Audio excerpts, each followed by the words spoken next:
हर्षित landmark, सपनों का घर जैसा आप चाहते हैं हम बनाते हैं। 1, 2 एवं 3 BHK ready position flats. Call 9827321321। हम हैं सिंघानिया बिल्डकॉन। उत्तर प्रदेश के अलीगढ़ में प्रधानमंत्री नरेंद्र मोदी ने महाराजा महेंद्र प्रताप सिंह विश्वविद्यालय का शिलान्यास किया। इस दौरान राज्य के मुख्यमंत्री योगी आदित्यनाथ और राज्यपाल आनंदीबेन पटेल भी मौजूद रहीं। इस दौरान पीएम मोदी ने अलीगढ़ में Uttar Pradesh defence industrial corridor के अलीगढ़ नोकिट्स का भी अवलोकन किया। अलीगढ़ में पीएम मोदी ने कहा कि हमारी आजादी के आंदोलन में कई महान व्यक्तियों ने अपना सब कुछ खपा दिया, लेकिन यहाँ देश में दुर्भाग्य रहा कि आजादी के बाद ऐसे राष्ट्रीय नायक और नायिकाओं को अगली पीढ़ियों को परिचित ही नहीं कराया गया। उनकी गाथाओं को जानने से देश के कई पीढ़ियां वंचित रह गई। 20वीं सदी की उन गलतियों को आज 21वीं सदी का भारत सुधार रहा है। पीएम मोदी ने आगे कहा कि आज देश की नहीं दुनिया भी देख रही है कि आधुनिक ग्रेनेड्स और राइफल से लेकर लड़ाकू विमान, ड्रोन, युद्धपोत और साथ ही भारत में निर्मित हो गई है और भारत दुनिया के एक बड़े रक्षा आयातक की छवि से बाहर निकलकर दुनिया के एक अहम रक्षा निर्यातक की छवि बनाने की तरफ बढ़ रहा है। प्रधानमंत्री नरेंद्र मोदी 25 सितंबर को न्यूयॉर्क में संयुक्त राष्ट्र महासभा में 76वें सत्र को संबोधित करेंगे। भारतीय विदेश मंत्रालय के मुताबिक पीएम मोदी इसी महीने के आखिरी हफ्ते अमेरिका दौरे पर रहेंगे, जहां वे अफगान संकट पर भी चर्चा कर सकते हैं। प्रधानमंत्री नरेंद्र मोदी ने हिंदी दिवस पर देशवासियों को बधाई दी। पीएम ने लिखा कि आप सभी को हिंदी दिवस की ढेरों बधाई। हिंदी को एक समक्ष और समर्थ भाषा बनाने और अलग अलग क्षेत्रों में लोगों ने उल्लेखनीय भूमिका निभाई है। यह आप सबके प्रयासों का ही परिणाम है कि वैश्विक स्तर पर हिंदी लगातार अपनी मजबूती और पहचान बना रहा है। आज हिंदी दिवस है। हिंदी को 14 सितंबर 1949 को राजभाषा का दर्जा मिला था, लिहाजा इस दिन को हिंदी दिवस के रूप में मनाया जाता है। हालांकि पहला हिंदी दिवस 14 सितंबर 1953 को मनाया गया था। वहीं गृह मंत्रालय द्वारा हर साल 14 सितंबर को हिंदी दिवस के अवसर पर राजभाषा कीर्ति एवं राजभाषा गौरव पुरस्कार वितरण समारोह का आयोजन किया जाता है। दिल्ली में हिंदी दिवस के अवसर पर केंद्रीय गृह मंत्री अमित शाह विज्ञान भवन में आयोजित कार्यक्रम में हिस्सा लिए। इस दौरान अमित शाह ने हिंदी दिवस के क्षेत्र में उल्लेखनीय कार्य करने वाले लोगों को राजभाषा कीर्ति पुरस्कार और राजभाषा गौरव पुरस्कार देकर सम्मानित किया। इस दौरान शाह ने एक पुस्तक का विमोचन भी किया। हिंदी दिवस कार्यक्रम में गृह मंत्री अमित शाह ने कहा कि किसी भी भारतीय भाषा का एक दूसरे से स्पर्धा नहीं है। सभी भारतीय भाषाएं एक दूसरे से पूरक हैं और एक दूसरे को बल देती है। इसलिए हिंदी को देवनागरी को स्वीकार करने के साथ ही हमने सभी भाषाओं को स्वीकार करने का निर्णय लिया है। उन्होंने कहा कि 2014 के बाद भारतीय भाषाओं में बोलने वाले सांसदों की संख्या बहुत बढ़ी है। केंद्रीय मंत्री नितिन गडकरी सोमवार को जयपुर विधानसभा परिसर में संसदीय प्रणाली और जन अपेक्षाएं विषय पर आयोजित कार्यशाला में शिरकत की और इस दौरान मंत्री नितिन गडकरी ने राजस्थान सरकार निशाना उन पर साधते हुए कहा कि विधायक मंत्री बनना चाहते हैं। मंत्री सीएम और सीएम इसलिए दुखी है कि उसका पद कब तक बना रहे। तालिबान की अंतरिम सरकार के गठन के बाद अमेरिका ने अफगानिस्तान के लोगों की आर्थिक मदद करने का ऐलान किया है। अमेरिका की राजदूत लिंडा ने कहा है कि अमेरिका अफगानिस्तान की जनता के लिए 470 करोड़ रुपए की मानवीय सहायता देने के लिए तैयार है। उन्होंने कहा कि अफगानिस्तान की स्थिति गंभीर है। विश्व स्वास्थ्य संगठन इस हफ्ते भारत के स्वदेशी कोरोना टीके कोवैक्सीन को मंजूरी दे सकता है। WHO का अप्रूवल न मिलने के कारण अब तक कोवैक्सीन लगवाने वाले लोग विदेश यात्रा नहीं कर पा रहे हैं। मंजूरी मिलने के बाद इससे वैक्सीन पासपोर्ट की तरह इस्तेमाल किया जा सकेगा। साथ ही कंपनी वैक्सीन को दुनिया भर में एक्सपोर्ट भी कर पाएगी। दुनिया भर में कोरोना के मामले बढ़ते हुए 22 करोड़ 60 लाख के पार पहुंच गए हैं। वहीं कोरोना से मौत का आंकड़ा 46,52,000 के पार पहुंच गया है। पूरी दुनिया में 20 करोड़ 26 लाख से ज्यादा मरीज कोरोना को हराकर स्वस्थ हो चुके हैं। वहीं दुनिया में एक्टिव मामले 1 करोड़ 87 लाख के पार पहुंच चुके हैं। देश में एक दिन में कोरोना के 24,410 नए केस सामने आए हैं, जिससे कुल मरीजों का आंकड़ा 3,32,88,000 के पार पहुंच गया है। वहीं 340 नई मौत से अब तक 4,43,000 से ज्यादा मरीजों की मौत हो चुकी है। पिछले 24 घंटे में 39,811 मरीजों के डिस्चार्ज होने से ठीक होने वाले मरीजों की संख्या 3,24,76,000 के पार पहुंच चुकी है। वहीं एक्टिव मरीजों की संख्या 3,55,000 के पार पहुंच गई है।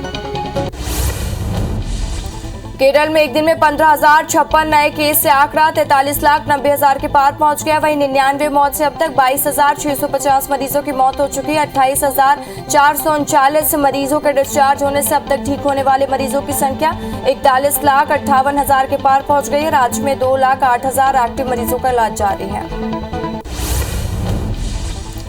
रायपुर के लिए अच्छी खबर सामने आई। आज रायपुर में कोरोना के एक भी मरीज नहीं मिले हैं। करीब 1.5 साल बाद ये पहला मौका है जब रायपुर में कोरोना के नए केस शून्य हैं। बता दें कि 18 मार्च 2020 को राजधानी रायपुर में पहली मरीज की पहचान हुई थी। आज रायपुर में करीब 2,310 सैंपल की जांच हुई, जिसमें किसी में भी कोरोना की पुष्टि नहीं हुई।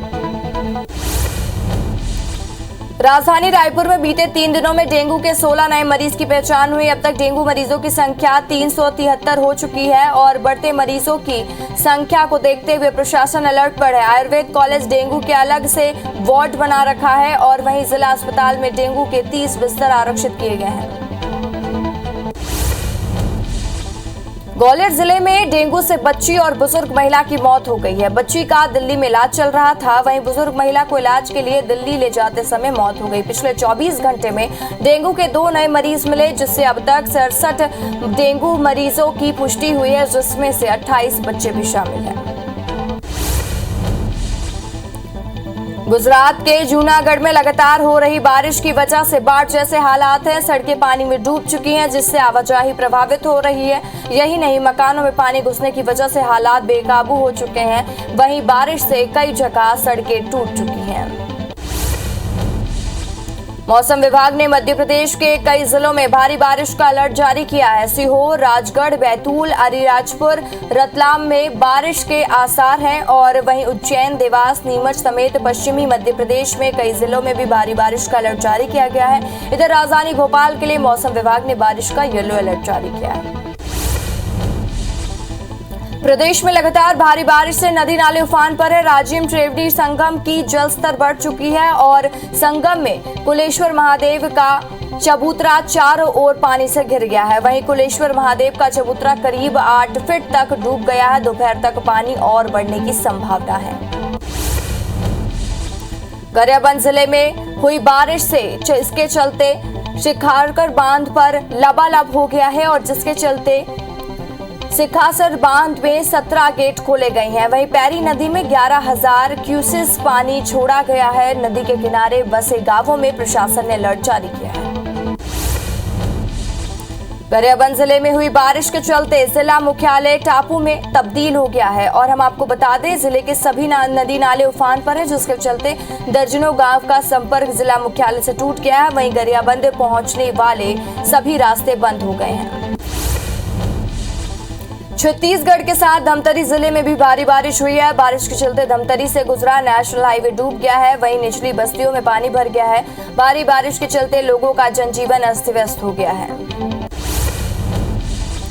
राजधानी भोपाल में एमपी नगर स्थित रचना अंडरब्रिज पर इसके पास पानी की पाइपलाइन फूट गई, जिससे पानी करीब 50 फीट ऊंचा पानी का फव्वारा उठने लगा और इस दौरान लगभग आधे घंटे तक पानी बर्बाद होता रहा। वहीं नगर निगम के कर्मचारी नदारत नजर आए। मध्य प्रदेश में चिकित्सा शिक्षा मंत्री विश्वास सारंग का बड़ा बयान सामने आया है। मंत्री विश्वास सारंग ने कहा कि प्रदेश में जल्दी मेडिकल शिक्षा की पढ़ाई हिंदी में होगी। इसके लिए एक कमेटी बनाई गई है। कमेटी के सुझाव के आधार पर हिंदी में पाठ्यक्रम तैयार किए जाएंगे। मध्य प्रदेश में भाजपा कार्यालय में विराजमान गणेश जी की भक्ति और श्रद्धा के साथ भाजपा महिला मोर्चा ने पूजन किया। गणेश उत्सव में बीजेपी महिला मोर्चा की प्रदेश अध्यक्ष माया नरौलिया समेत मोर्चा की महिलाएं शामिल हुई। इस दौरान सभी ने भक्ति में भजन गाकर भगवान गणेश की पूजा की।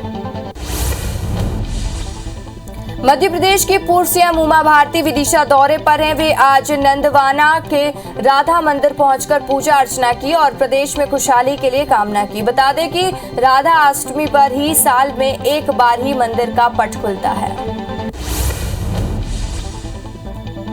रायपुर नगर निगम में निर्दलीय पार्षद अमर बंसल ने निगम प्रशासन का विरोध किया। शहर में हो रहे जलभराव को लेकर पार्षद ने सड़क पर पोस्टर पहनकर विरोध जताया। बता दें कि अमर बंसल समता कॉलोनी के निर्दलीय पार्षद हैं।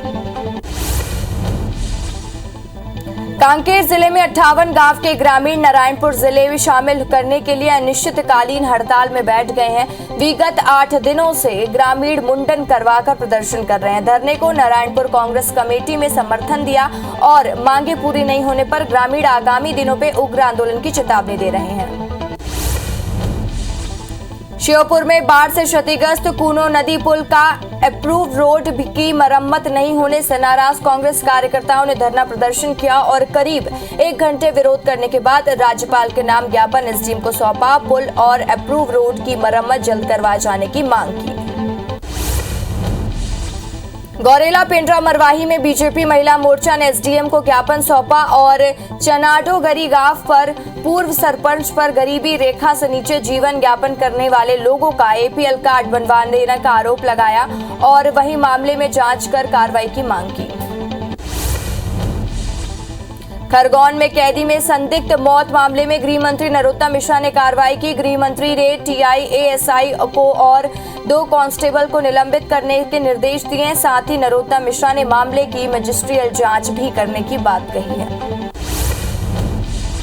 परिवहन आयुक्त सोमवार को इंदौर दौरे के दौरान क्षेत्रीय परिवहन कार्यालय पहुंचे, जहां उन्होंने आरटीओ अधिकारियों की बैठक ली। परिवहन आयुक्त ने कहा कि सड़क सुरक्षा को मजबूत बनने की दिशा में प्रदेश के हर जिले में ड्राइविंग ट्रेनिंग सेंटर शुरू किए जाएंगे। इन्हें डबल पी मोड पर संचालित किया जाएगा। इस प्रयास से सड़क हादसे में कमी आएगी।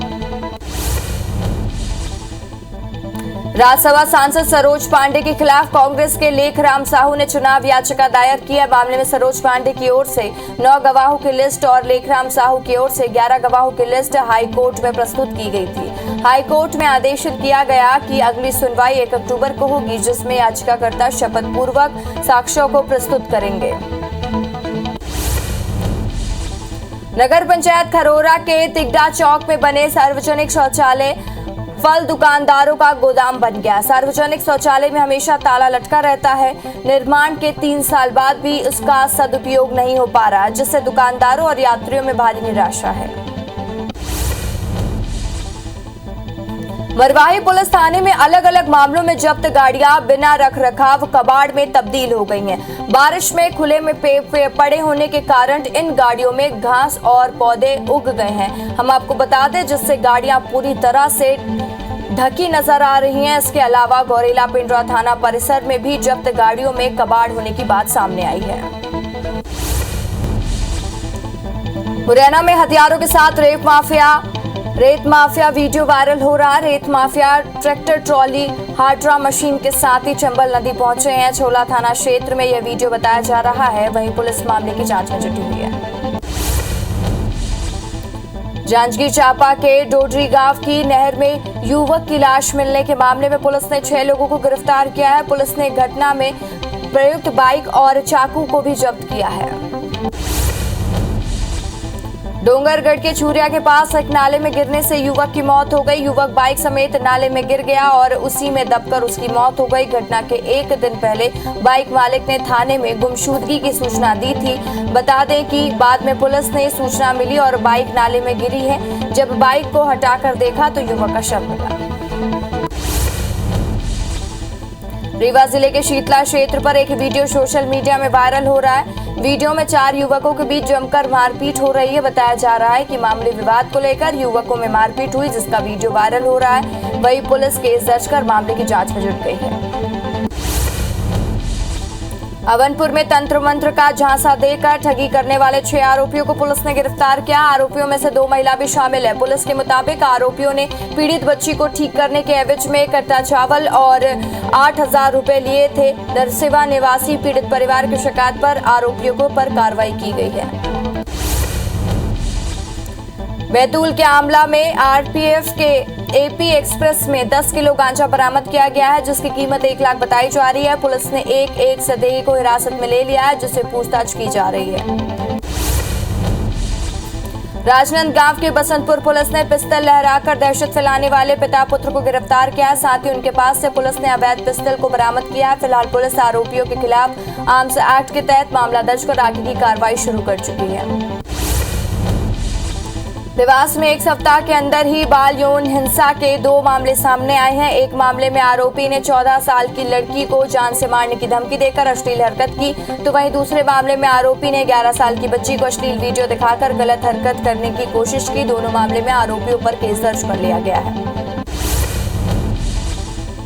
देवास जिले के खाते गांव वन परिक्षेत्र में रतनपुर के पास हाईवे पर एक घायल तेंदुआ मिला है। सुविधाओं के अभाव में घायल तेंदुए को इलाज नहीं मिल पा रहा है। वन विभाग की टीम ने उज्जैन संभाग की टीम को इलाज के लिए मौके पर बुलाया है।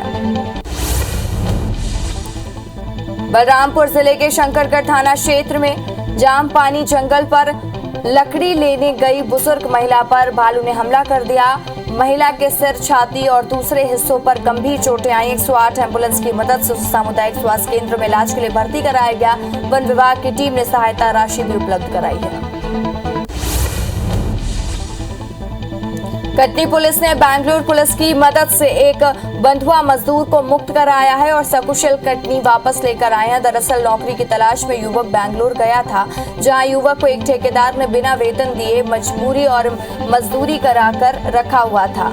परिजनों की शिकायत के बाद कटनी पुलिस ने बेंगलुरु पुलिस से संपर्क कर युवक को वहां से वापस लाने में कामयाब हुई। खरगोन जिले के मोहम्मदपुर में सिंचाई परियोजना फेज 3 की पाइपलाइन के फूटने से करीब लाखों गैलन पानी बह गया। वहीं किसानों के खेत में भी जलमग्न भर गया और जिससे किसानों की खड़ी फसलें बर्बाद हो गई। एनवीडीए और एसडीओ कैलाश रावत ने कहा कि नुकसान का आकलन करवाया जा रहा है, किसानों को उचित मुआवजा दिया जाएगा। इंदौर के मुक्तिधाम में रखी गई अस्थियां को हरिद्वार में विसर्जित करने के लिए एक संस्था ने 101 अस्थियों का संकलन किया है और जिनका विधिवत विसर्जन हरिद्वार में किया जाएगा। मुक्तिधाम पर आयोजित कार्यक्रम में शामिल होने के लिए इंदौर के सांसद शंकर लालवानी और पूर्व मंत्री सज्जन सिंह वर्मा भी पहुंचे। दिल्ली के सफदरजंग रेलवे स्टेशन से रेलवे देखो अपना देश state of art discuss AC tourist train चलाने का फैसला किया गया है, जिसमें राम भक्तों को देश भर में राम मंदिरों के साथ ही नेपाल के राम जानकी मंदिर की सैर कराने की कोशिश की जा रही है। 7 नवंबर से 17 दिन तक विशेष ट्रेन चलाई जाएगी, जहां राम भक्त प्रभु राम के जीवन से जुड़े स्थलों के दर्शन कर सकेंगे। गर्गी रोड कोटा स्टेशन के पहले की ही तरह रेल स्टॉपेज को लेकर नगर संघर्ष समिति की बैठक हुई। बैठक के बाद जीएम और डीआरएम बिलासपुर के नाम एसडीएम को ज्ञापन सौंपा गया।